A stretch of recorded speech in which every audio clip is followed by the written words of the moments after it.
Hello everybody, I'm Pilar Archila with Pure Gold, and here we are again here at Roche Farm and Garden, and Kelly Roche done it again. There she is. We're having another wonderful seminar, and I want you, for those who do not know her, Kelly Roche. Thank you guys for coming out. If you missed James' seminar on the canning, you missed a treat, but we're very lucky to have him back today. We want to talk about growing herbs, drying herbs, and cooking with herbs. That's true. And very lucky and excited y'all are here, and it'll be a treat. Well, let me tell you, he is a wonderful chef. He cooks for Club 604, and he is just amazing. I'm sure that all of you know him, and he's going to give us a lot of secrets and a lot of wonderful recipes. So let me introduce Chef James Bodwick. Thank you. Thank you. Thank you all for coming out. Thank you, Kelly, for letting me be a part of this. What I'm going to actually do is I'm going to get them to take these bowls and start them and just pass them down and let everyone take the herbs and smell them. I have some basil, some fresh thyme, some sage, and some rosemary. A lot of you may be intimidated or have never cooked with fresh herbs, and that's what it's all about tonight. I'm going to be showing you how you can use fresh herbs to marinate certain foods. I also have some dried herbs that I have put together for you that everyone gets to take a sample home. This is herbes de Provence that can be used with fish, chicken, different meats. So, you know, don't just rush off. Stick around, because I'm going to be making some fresh pesto tonight and doing you some tortellini pasta with a pesto cream sauce. So make sure you stick around and get your little treats. There you go. So ladies, if you could do that for me, I'd appreciate it. Fresh herbs. A lot of people are very intimidated by them. They don't realize how much to use. Actually, with fresh herbs, you use a little more fresh herbs than you do other dried herbs. As herbs dry, the flavor intensifies. So with fresh herbs, you would use a little more, but there's no reason at all to feel intimidated by it. One of the first things I'm going to show you is just to take some citrus, some fresh garlic, and fresh thyme to do a citrus-infused marinade for like chicken breast or any meats that you can do. And all it is just taking an orange, cutting it in half, and then just slicing it. Once you get it sliced, you can mix all of this together in a bowl. And then the best way to marinate, if you're just doing for a small portion, and this is something that you could do the night before and put everything into a Ziploc bag, let it marinate overnight, and then when you get home from work, just throw everything, including the citrus, the oranges, the lemons, the garlic, and all the fresh thyme, throw everything into a baking pan and just roast it in the oven. Also with fresh herbs, you can do a lot of fish as well. With fish, you want to be very careful with the amount of citrus that you put in there, especially lemon. Because of the acid in lemons, it will have a tendency of cooking. So you don't marinate fish as much as you would chicken or beef. And all I'm doing here is just taking and slicing the oranges, the lemons, and then I'm going to take some fresh garlic. So cloves of fresh garlic. I'm not going to chop it up, because when you chop it, it will intensify the flavor. Just take the side of your knife and bruise the garlic. What it does is it just breaks it up. It's still in chunks. And just bruise the garlic.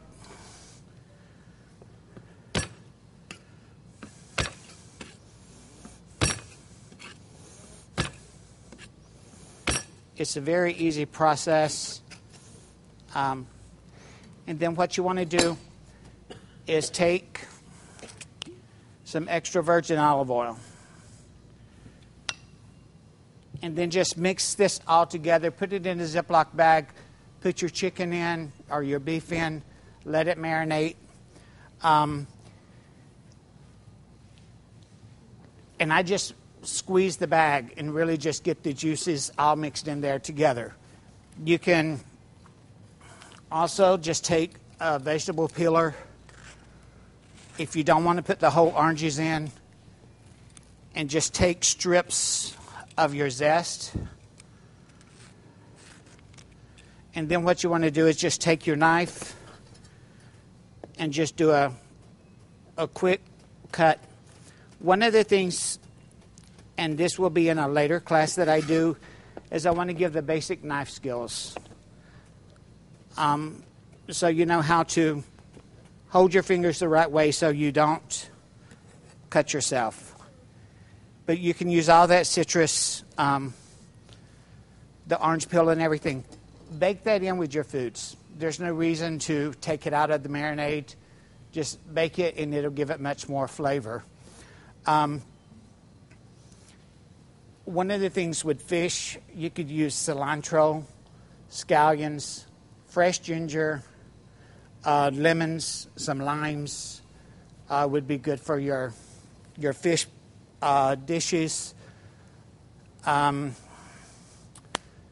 With your beef, I would probably go more with your heartier herbs, your rosemary. For those of you that didn't know what each herb was that was being passed around, this is your rosemary.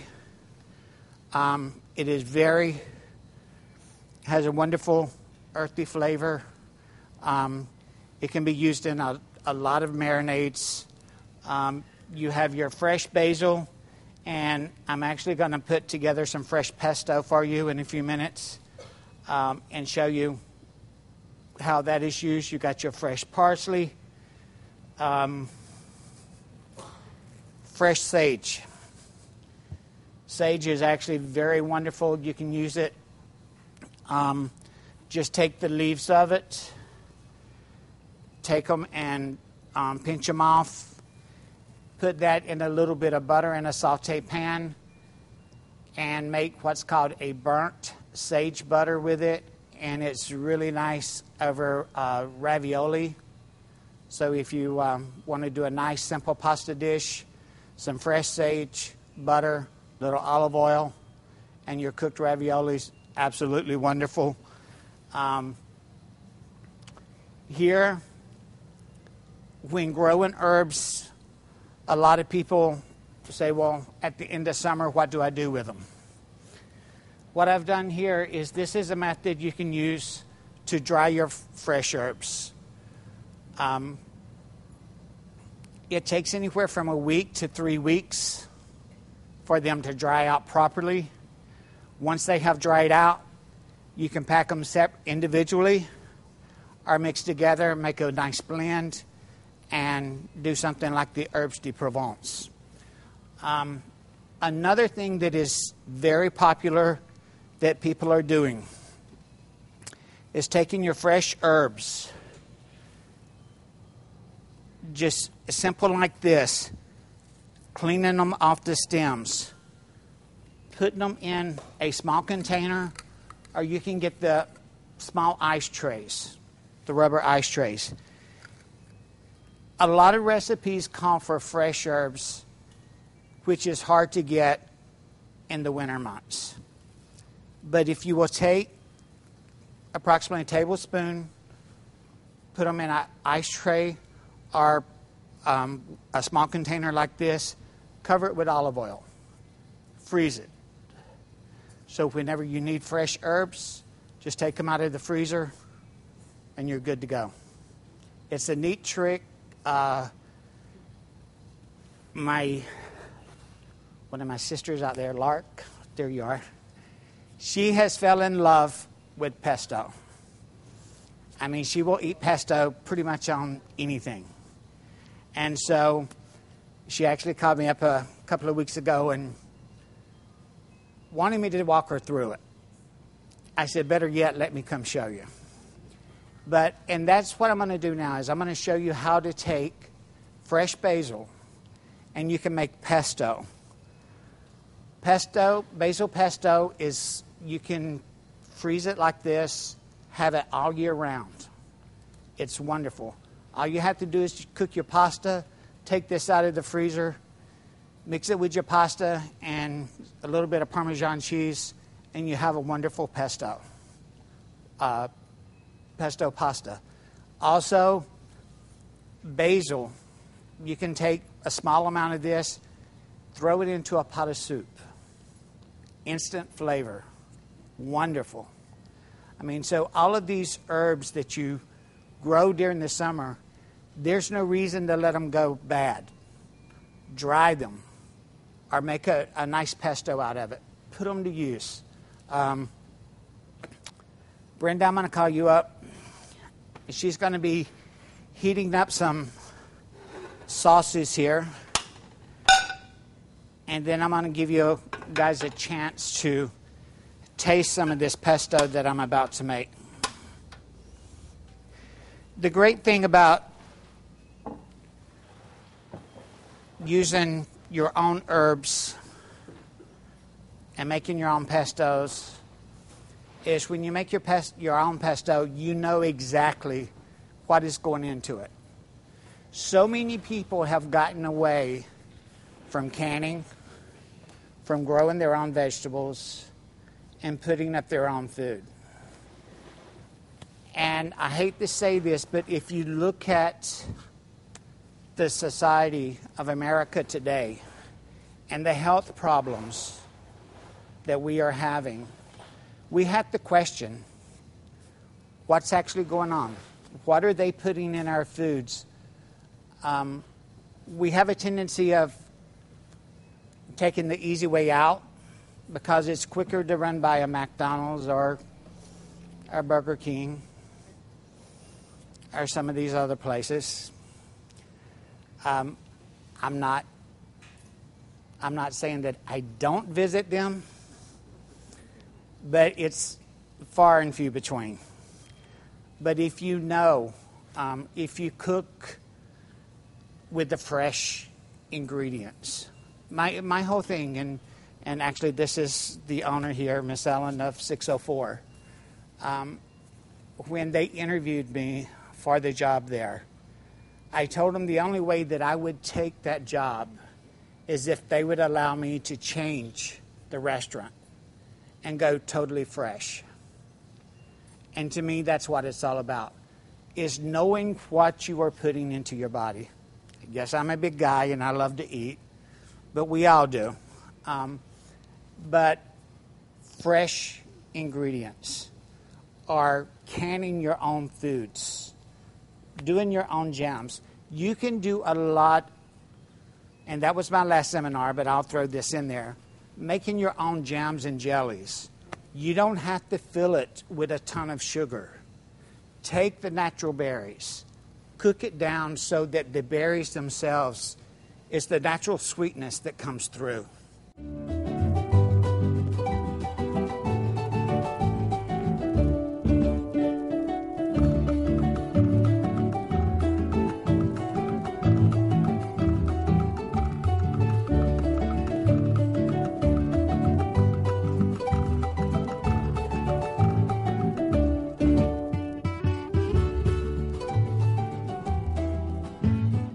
Since our founding, Roach Farm and Garden believes in some simple things: quality service, the best products for today's gardener, and the knowledge and experience it takes to make your next outdoor project a success.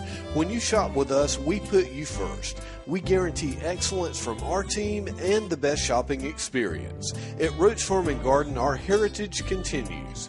We like to think of it as just doing business the right way. Roach Farm and Garden, serving you in 2 convenient locations.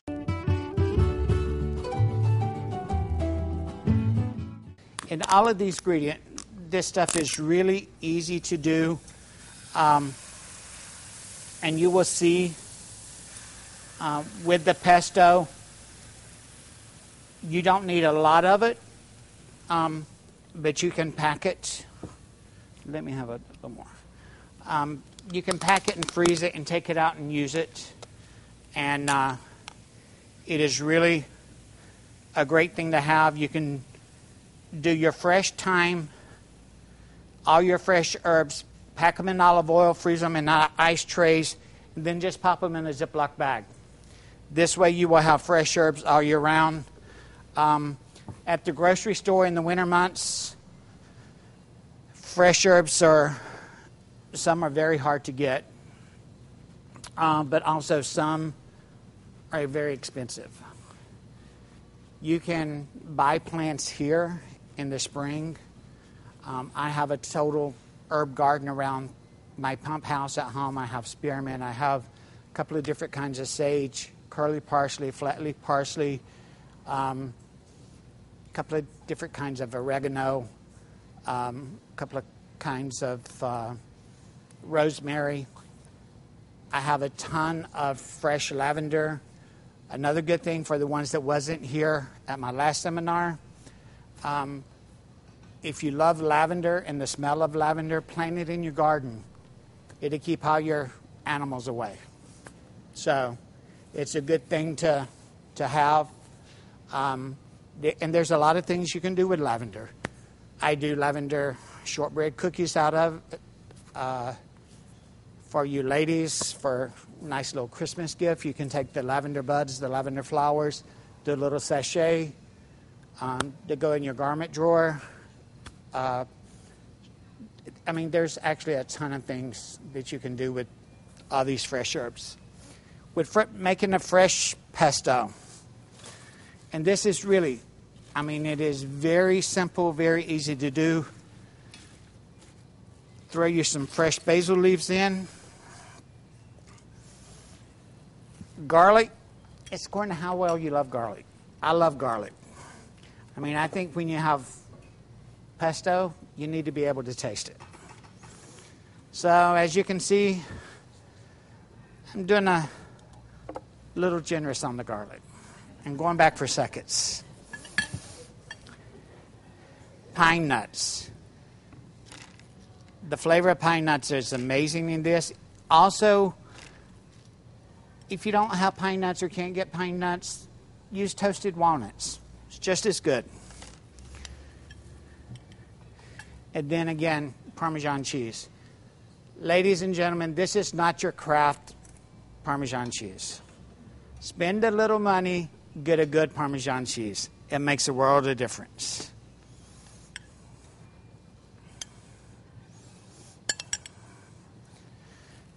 And I'm generous with the Parmesan cheese. So. And then some good extra virgin olive oil. I'll get it started here in a moment. And then I'll add more oil as I get it blended. A nice pinch of salt and pepper. I prefer kosher salt. It has a lot more flavor than the iodized salt. It's your preference, whatever you prefer.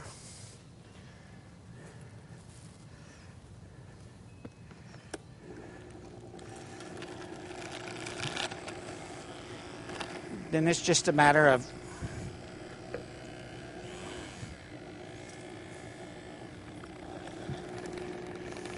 getting it started. And you want a nice thick paste out of it.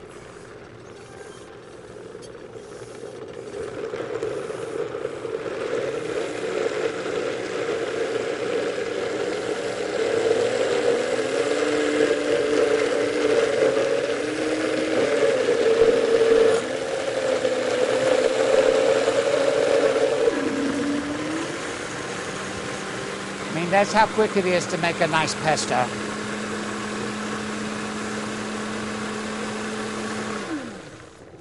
One of the things you can do is, right now there's a lot of tomatoes finishing up on the vines. Take your tomatoes, cut them in half. Take you some red onions, quarter them. Put them in a roasting pan. Throw you in a handful of fresh garlic. Cover it with olive oil. Roast it till it gets caramelized in the oven. And then puree it. Put you a couple of sprigs of fresh thyme in it. And then puree it, add some chicken stock, make you a nice roasted tomato soup. And then take some pesto and mix it in with some sour cream. And make a pesto cream to go on top of that tomato soup. Or make a basil oil and drizzle the top of that soup with it. It's amazing flavors. So, I mean, again, it's all about cooking with freshness, fresh ingredients, know what's going into your body. Any questions? Yes, ma'am. When you freeze the herbs, do you put water in there? No, ma'am. Olive oil. Does the olive oil freeze? It will solidify. It will solidify. And if you can get your hands on these containers, they're absolutely wonderful because you can just pack them away in this.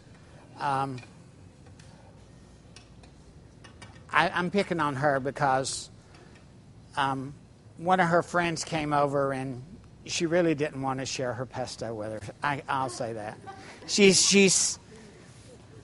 There's certain things she'll share, but when it came to her pesto, she wanted to hold on to that. It was like gold to her. So, any other questions? Yes, ma'am. When you caramelize the tomatoes, the garlic, and the red pepper, and to make tomato soup, and then do the pesto thing, go on with tomato soup? What do you do? Water, and then what do you do? No. Well, what I do is I caramelize everything in the oven with the olive oil and some fresh herbs till it's nice and caramelized, and then I stir it every now and then, just so that all sides get caramelized. And then heat some chicken stock and put that into the blender and puree it. Oh, chicken stock. And you can put a little bit of the basil pesto. Yeah. In the sour cream? In the sour, well, you can put a little bit of pesto in the soup as well. It'll give it a wonderful flavor.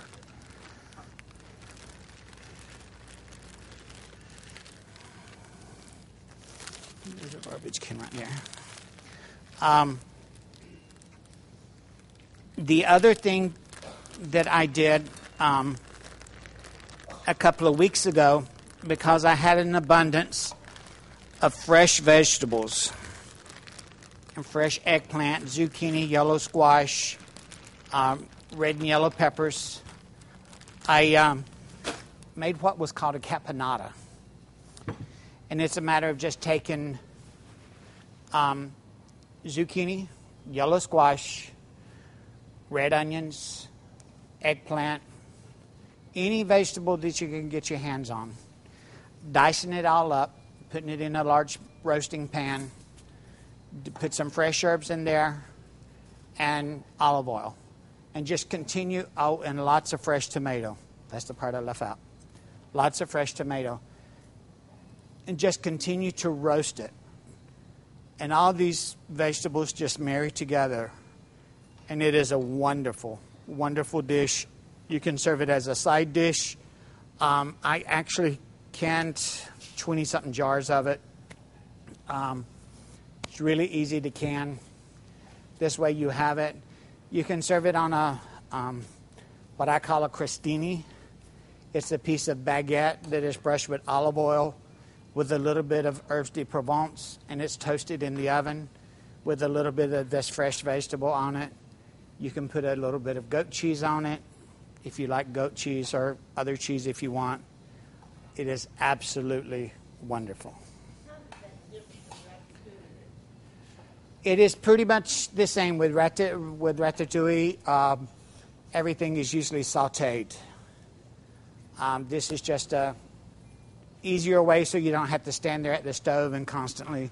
This way you just mix it all together. And What temperature do you put the oven on? I do about 400, so it gets nice and caramelized, and I want to cook it down enough so that it starts to thicken a little bit and get that caramelization, because the caramelization, especially of the onions and everything, it just really brings out the sweetness of it. Any other questions? Yes, ma'am.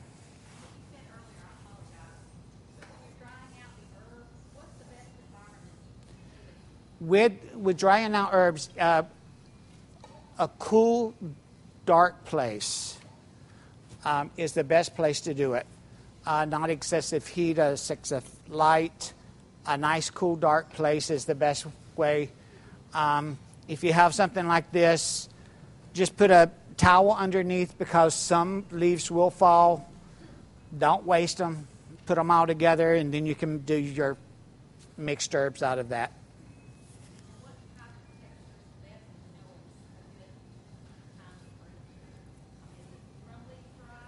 It'll get, well, you can tell when the leaf is very dry and there's no moisture left in it, then you know that it's ready. And then you can crush them with your hand. With the time, you can just rub it and it'll fall off the sprigs. And so.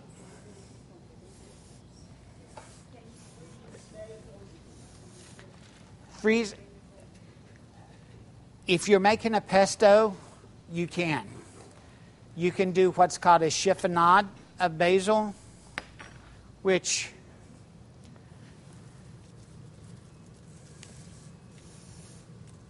you take the leaves. The best way to do it is take the leaves, roll them up, and it's very, very fine julienne strips.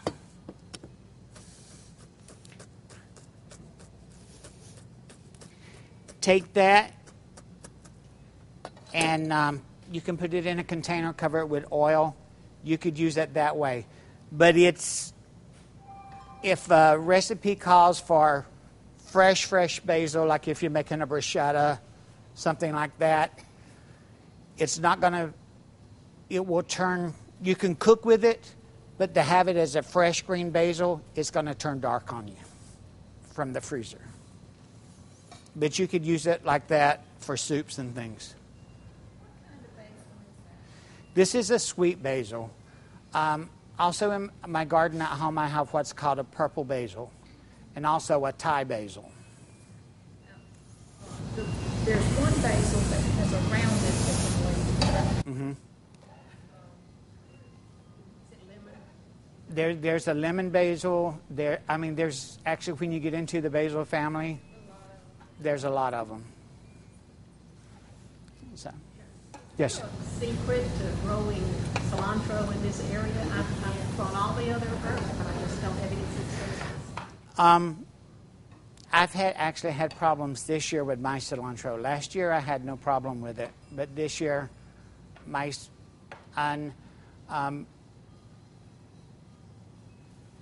don't know.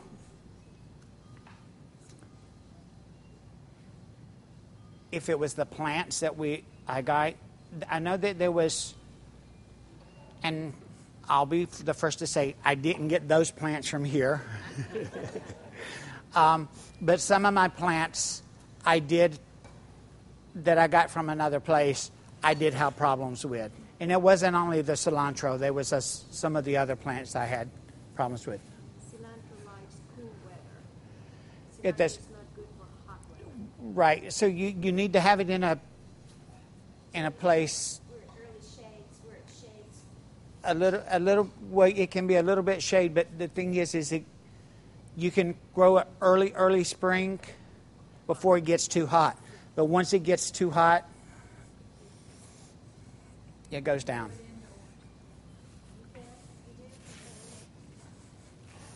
Okay. Now we're going to add some pesto to this.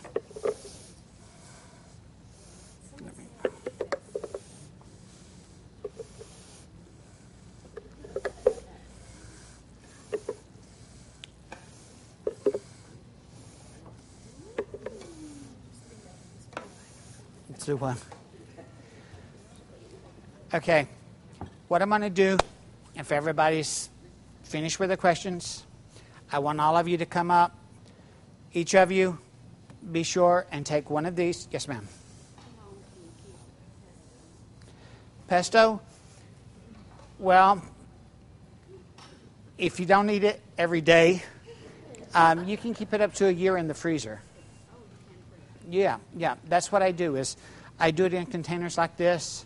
So in the winter months, and what I do is I do a big batch at a time.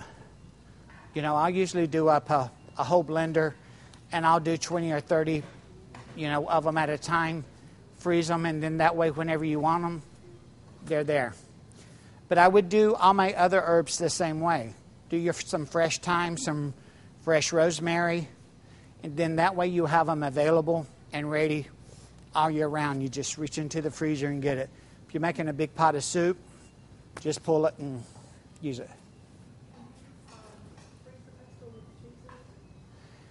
You can. It's going to have a little bit of difference in consistency when you thaw it, but you can. If you can freeze the pesto with cheese in it. And it's according to how much cheese you actually put in it from the beginning. What I would normally do is make it without the cheese, freeze if I was doing it to freeze. If I was using it right away, then I would do it with the cheese.